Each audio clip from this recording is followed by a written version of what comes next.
So the next thing we're going to talk about is learning how to double tongue. I remember this very vividly. I was about 13, it took about 6 months of bashing through these Trevor White articulation exercises. What we're going to do is we're going to start off with single tonguing, just doing 2 semiquavers, just to get the right sort of articulation, and then we're going to substitute that with slow double tonguing. I tend to use more of a dugga dugga, much further back. Lots of people can use tucka tucka. It's a very sort of forward way of tonguing. The problem with that is that, for me, it just sometimes disturbs the air, and the sound isn't quite so focused. So, just from my own personal perspective, I find it's much easier to do it further back. Dugga dugga dugga dugga dugga. So, what we're going to do to begin with, we're going to use a metronome, which is your best friend when you're trying to learn how to double tongue. And we're going to just do single tonguing on the most basic exercise, just to show you the principle to begin with, and then we're going to substitute it with double tonguing. So. Now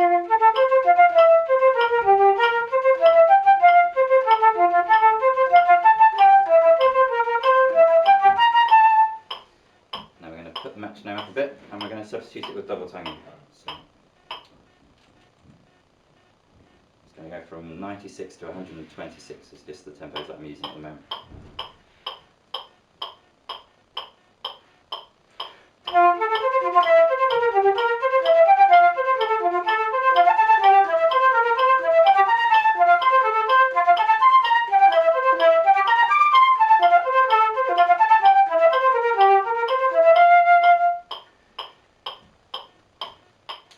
So the way that I'm double tonguing, another good exercise to practice that is to do semitone trills. Do them legato first, and then think of this tonguing much more dugga dugga dugga dugga dugga dugga dugga dugga dugga. So we're going to do semiquavers to begin with for 4 beats, just as a trill, and then we're going to substitute that with long double tonguing to try and get the same quality of sound as in legato. So.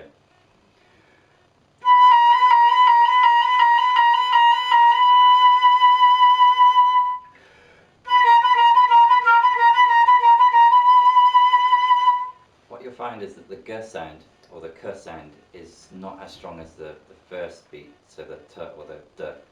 So what you do, especially with a semitone trill, is to try and get the B flat as strong as the B, get the harmonics to fight each other.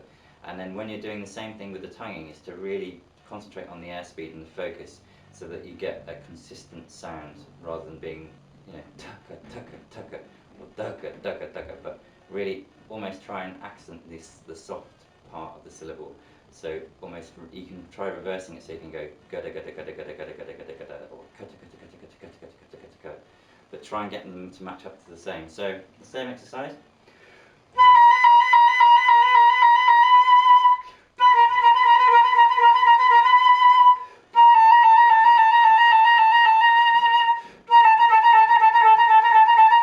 What we don't want is a very explosive sound with lots of tongue and not very much sound. So we want to avoid going.